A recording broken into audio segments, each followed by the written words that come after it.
So it is 10:30 p.m. Decision desk has called it, Mears has called it. We had a nice note from our GOP chairwoman here in the state of Michigan, Lauren Cox, who wished us congratulations, and we are out here to officially declare victory in the 3rd Congressional District Republican primary.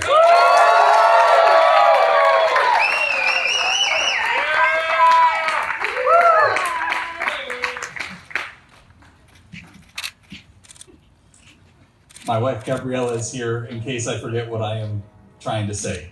So,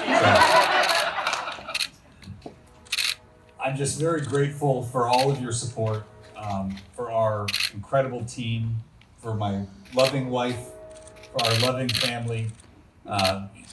We got into this race 397 days ago, which alternately feels like yesterday and a decade ago.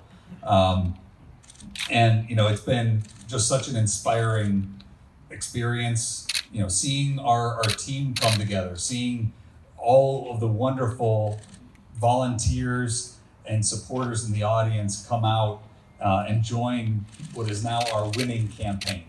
So we would not be here without everyone who's here.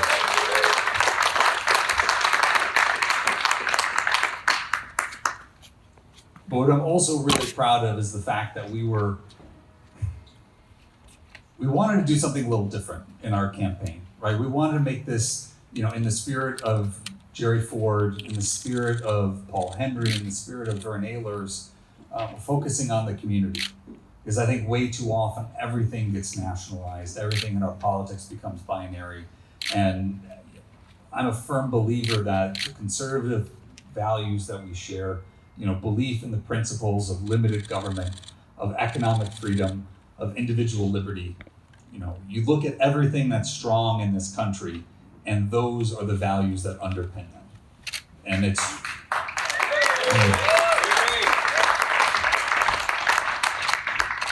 no secret that right now is a challenging time. I mean, we all have a face mask in our pocket.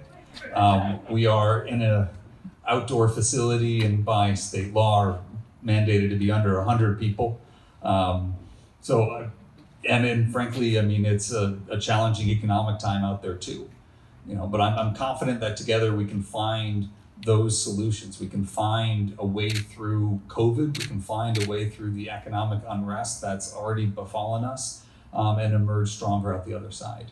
So that's been something that from the very beginning, we've been talking about that focus on the community. And, I was so proud of the way that our team came together when we saw COVID on the horizon. And we all agreed that politics as usual just wouldn't cut it. And that we needed to do something different. We needed to make sure that we were here for West Michigan when it needed help. And our team, JJ and James, we really got an incredible ground operation going, and we ultimately delivered over 36,000 meals to folks who couldn't go out shopping for themselves because of the lockdown.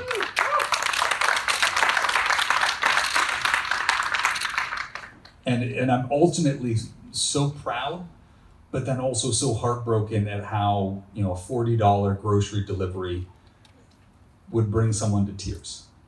And I think that's a strong reminder of, how far we need to go to make sure that, economic opportunity and prosperity are shared throughout our region.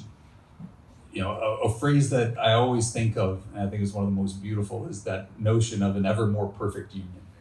Because on the one hand, it acknowledges the fact that there are great things here that we hold dear, that we have inherited from our forefathers. We've inherited something that's beautiful and wonderful, and we should cherish that. But at the same time, not be content with what we've inherited, and make sure that we are fulfilling our duty to make it better, to improve, and to leave it better than we found it for future generations.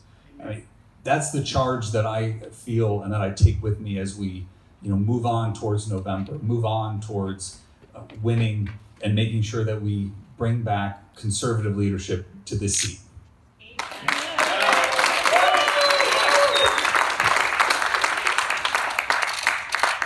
But we wouldn't have been able to do it tonight, and then we won't be able to do it in November without the support of all those who are with us right now. So obviously, I gave her thanks in the beginning, but as any of you who have gotten to know Gabriella, she is actually the brains behind the campaign. Every word that comes out of my mouth, she has had an instrumental hand in crafting. But I'm seriously so proud to be your husband tonight.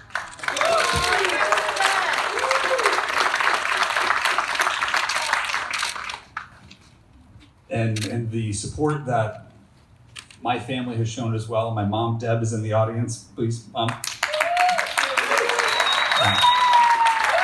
My sister, Haley.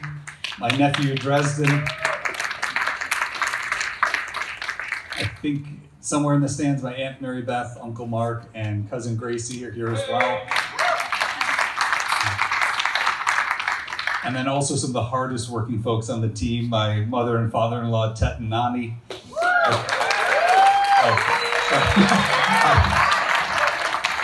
And my brothers-in-law, Mateos and Felipe as well. Come up on stage. And Mary Beth, Mark, and Gracie, if you want to come up too. And then I also just wanted to say, you know, this wouldn't have happened without our amazing team.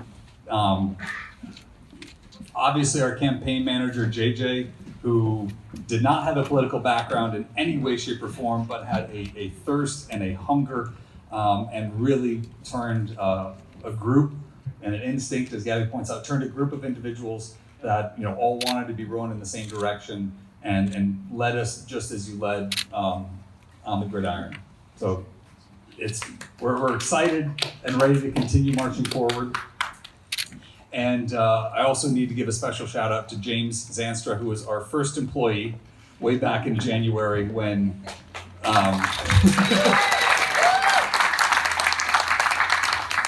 back when, I'll be honest, we didn't really know what to do as a team, and it was just the two of us sitting in an office doing research. But since then, we've grown. I'm proud of, you know, all the strong work that Noah Sadler, our political director, has brought in, that Caroline Lampin on communications, who also organized this entire event tonight.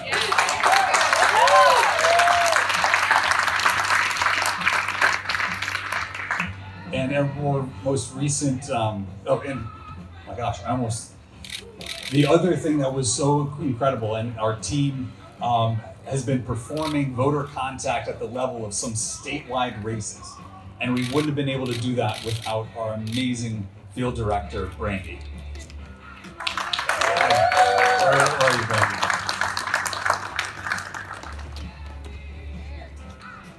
And finally, also, Brandon Sinclair has been incredible on the ground outreach.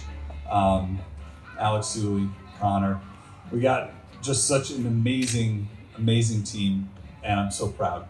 So we are so blessed tonight. I am so awed and humbled at the strong and resounding support that our community has shown, and we're really looking forward to bringing this through. We have some terrific leadership who've been helping us out. Charlie on legal, Stu and Jamie on strategy, and Don and Lucy on the fundraising. And we're going to continue to see this all the way through to victory. So there are far too many people in the crowd for me to go through and thank each and every one of you, but everyone who went out and gathered signatures for us when we needed to get on the ballot and COVID made it hard to go door knocking, everybody who was on the phones, who was texting, who was at the polling stations today, who were setting up yard signs, that has been instrumental in making sure that we had just an incredible ground team and at every step of the way. So from the bottom of my heart, thank you, thank you, thank you.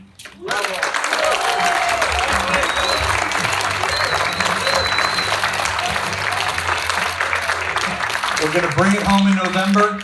We're gonna make sure that we show what West Michigan is all about, running a campaign that makes everyone here proud, so we can make sure we're delivering value up and down the ticket and making sure that we continue to elect strong Republican leaders in West Michigan in 2020. Thank you all.